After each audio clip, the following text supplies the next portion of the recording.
Hata kama utakuwa unaenda kusaliti kwa sababu sio ya kulipiza kisasi, bado ni udhaifu. Yaani ni udhaifu kabisa wa hali ya juu. Kwa sababu mpaka uwe na low energy ndio unaweza kusaliti.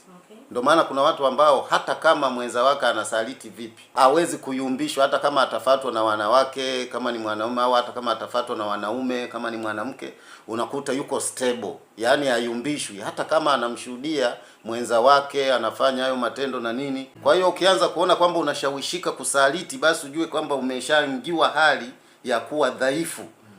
Kwamba unakuwa under controlled in a situation. Kwa mfano kuna hiyo umesikia tu taarifa, mume wako anakusaliti au mke wako anakusaliti, na wewe kaanza kuanza kusaliti kwamba sawa, ngoja tuonyeshane.